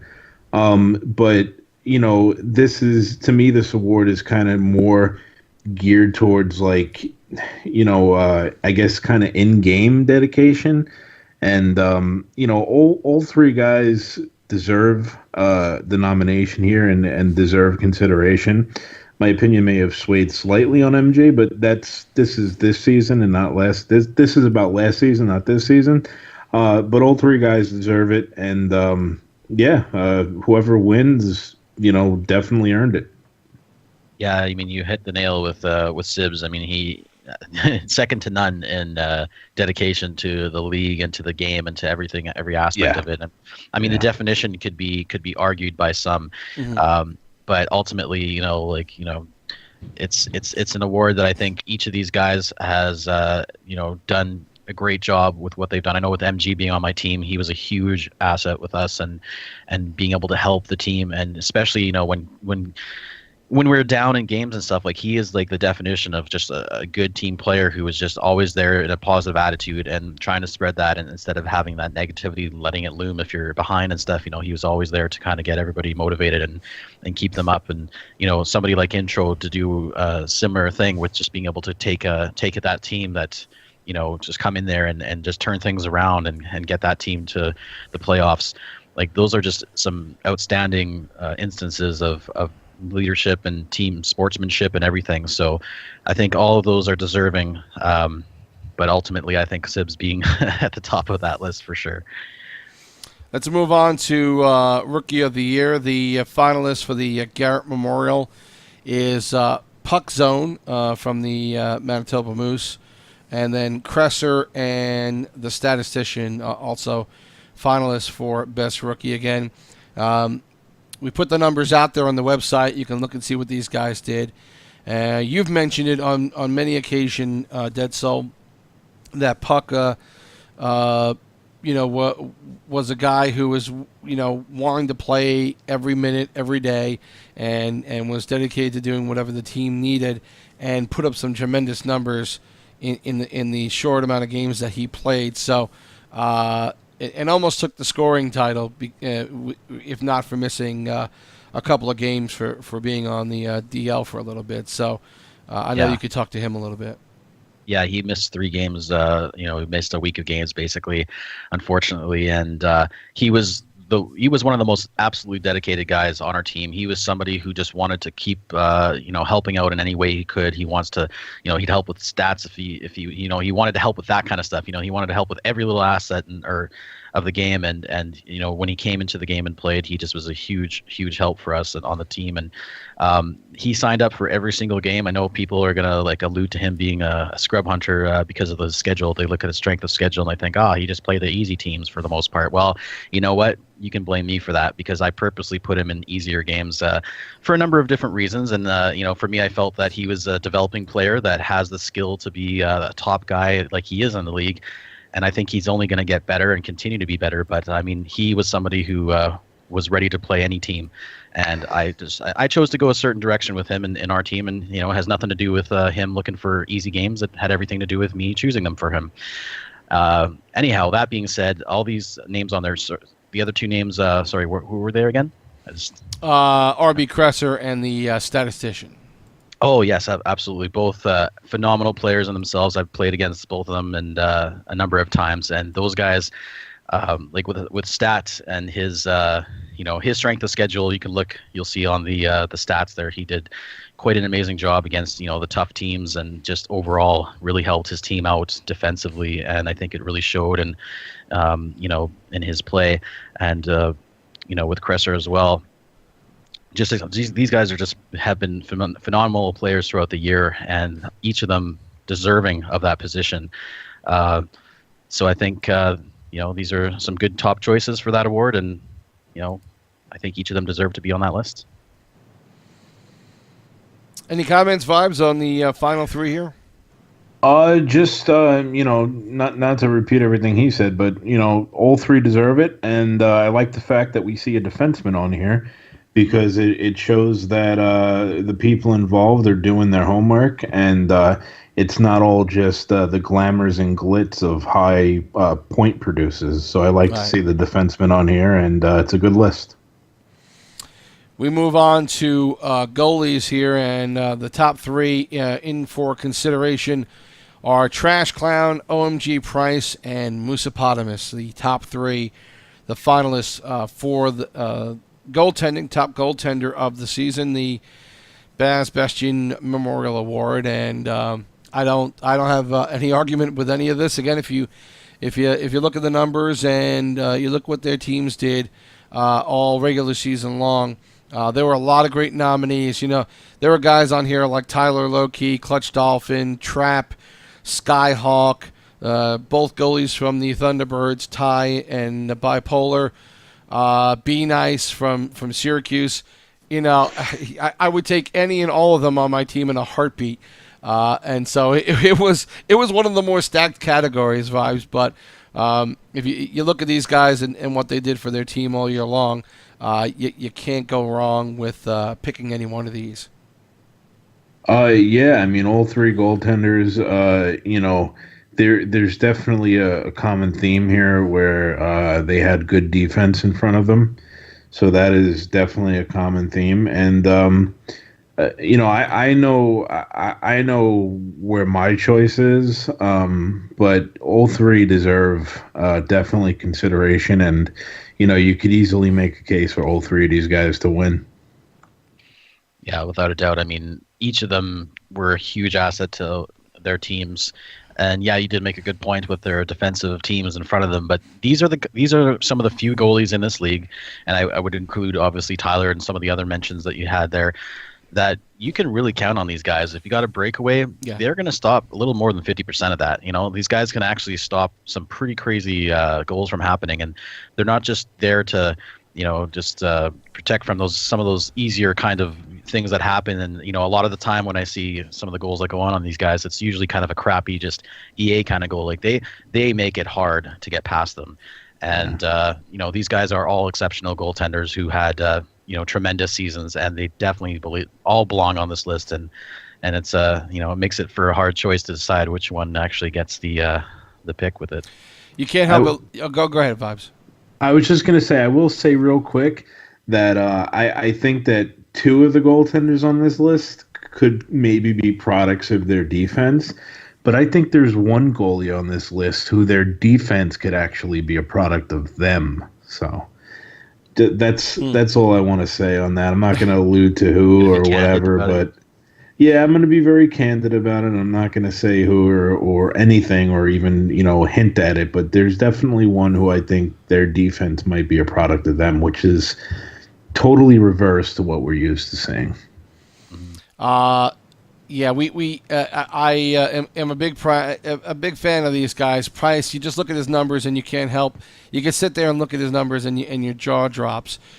Trash Clown doesn't get nearly the credit he deserves because he has such a tremendous defense in front of him, but he is so good positionally. He will not lose a game for you, and he just plays the game really the way they meant it to be played when they developed it. And then Moose is Moose. I love Moose. He's not only a fun kid to talk to, but he has so much spirit in playing this game. It was an absolute pleasure to play with him all year long, and he had another guy who adapted so well to 17, and kept us in so many games in the playoffs and the regular season, but the playoffs for sure. You can watch a lot of our games and say, oh, damn, you could have lost another one or two games here. You could have been out of the playoffs without Moose, and I think that's a big reason why I like Moose on this list, because he was a difference maker for the Bears. We'll move on to defense, the Eddie Shore Award for Best Defenseman. Ryan was here, Biggie Biggs, and the statistician again. Not much of a surprise there in who was picked. Again, a lot of great defensemen. You know, Bubba was on this list. Mathieu, Off-Road, JML, and who was the other guy? Philly Gonna Spank You. So, you know, we had 8 defensemen originally as nominations, with a lot of good numbers for all of them. But again, you know, if you could start your defense with these 3 guys, you have a really good shot of winning a championship. Yeah, absolutely. Yeah, he's somebody that everybody, or these are all players that's you know, managers are going to want to be going after on, you know, if they're players that we're open to. But I guess a couple of them have already taken management positions, so that's not going to be the case for this season. But I mean, these are guys that are key cogs in any system that you put them in, and they are just tremendous players individually. I've seen them all play. You know, I played against most of them a number of times, and it's just you know, very deserving of this award. And the fact is, if you look at each of their stats, which will show you the strength of each of their schedules and the fact that they took on some really tough teams and still produced just tremendously against them, and also stopped these teams from really kind of you know, letting things by. You know, they're just the top of their game. You know, like they're all deserving of this nomination.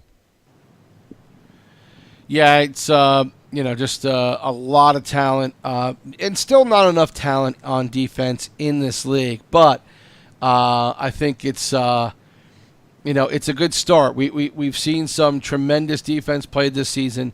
Kind of gives me hope that overall defense is getting better. I think we hadn't run the numbers, but I'm pretty sure goals against overall or goals scored in this league probably down a good deal from the first couple of seasons, and that's because defense and goaltending has really stepped up a lot. The final award is for the MVP, and the nominees, the final 3, are going to be Pasta, OMG Price, and Ryan Was Here. And you're getting a forward, a defenseman, and a goalie. So, you know, good representation all around here, and I like that it worked out this way, just because, again, you're seeing all 3 aspects of this game being represented well by these 3 players. Pasta, you know, we could talk about numbers for all 3 of these guys, but they were absolutely difference makers for their teams. And you know, Pasta played. You know, he could have been a kid who, like a lot of these others that we see in the game, would play so well and then have a huge ego to go with it. But he's never been like that. He is easy to talk to, has a lot of fun in the shout box and the YouTube chat, as we're seeing today. And he enjoys talking about the game. He enjoys playing it. He enjoys having teammates. That's the kind of player you want on your team. And I think all 3 of these guys kind of represent that. Yeah, you'd be really hard-pressed to make an argument against any one of these guys winning, right? Oh, no, Yeah. Absolutely, yeah. I mean, it just alludes to the fact that, you know, they each represented their teams and positions tremendously, and they've made it really tough to kind of decide which one to go with, and they all, I don't know, man. It's going to be a tough decision with, I guess, picking between all 3 of those, because they all help their teams in different ways, and it is great to see that, you know, all positions being represented in this nomination. It just makes for a very difficult kind of finalist kind of situation for everybody involved in the selection process. And of course, the other awards will be announced. The ones that are most points, most goals, all that stuff. We'll announce those. Those will be they're readily available, obviously, to look at online. But these are the ones that we're voting on specifically based upon what we know of the players and on statistics. So those are the final 3 for those 6 categories, and we will bring you the final results of that on May 21st. I believe the airtime is 7 p.m. that night. So we'll do a live show that night. We will announce the award winners then, and then we'll put them up on the site, of course. But from now until then, the committee will be taking their time and getting their votes in and getting the winners together soon. So tune in about 2 weeks to the award show, and a bunch of us will be on to hand those awards out, and we'll try and talk to some of the winners as well for that. Final thoughts. We're wrapping up the last seasonal show of AHLPSN this week. I'm gonna, as usual, I like to give Vibes the last word. So I will give Deadsoul the first crack at it here. Well, it's been a great season. I look forward to next season in a different capacity and role with being an owner for the Jets. And it's been a really fun run with doing the management and playing in the AHL and doing the show. And I'm going to continue to work with you guys on this. And outside of that, I just wanted to congratulate the Heat on their victorious run and winning the cup. I'd like to also congratulate the Bears and being able to make it all the way to the end, and just showing the league that they deserve to be there. They did such a tremendous job. So congratulations to them as well. Congratulations to the nominees. I hope that everybody is enjoying their time off briefly. I wish everybody good luck for season 5. I hope to see everybody there, and I think that pretty much sums it up for me. Vibes?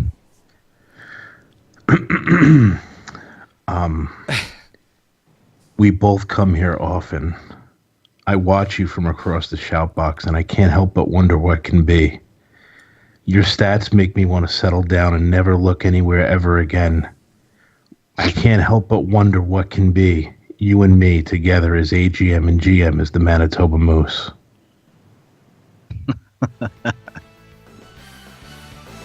I really don't know what to say about that. I feel creeped out, somewhat violated, and slightly ill. But I think that is an effort for Vibes to find an AGM. So if any of that interests you at all, to do 2 things: apply with Vibes and let them know that you want in, and let me know that you're applying, so I know to that you're okay. Stay away from you. Call me maybe. Oh, jeez. I know this sounds crazy. And I want to take time to thank everybody who's been part of the show.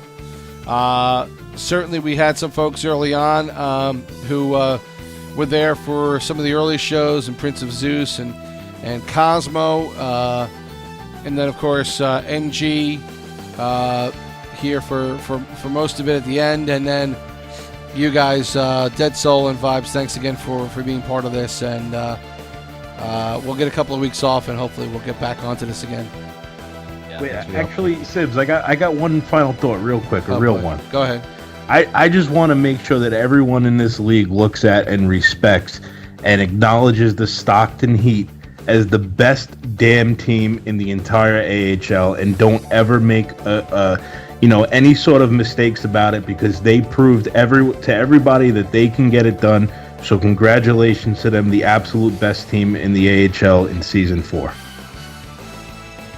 That's the last word from Vibes. We'll be on soon again with these shows, and we've got some stuff going on tonight with Ask LG, Ask Brody, and Ask LG. Tune in then. I'll talk to you later on tonight.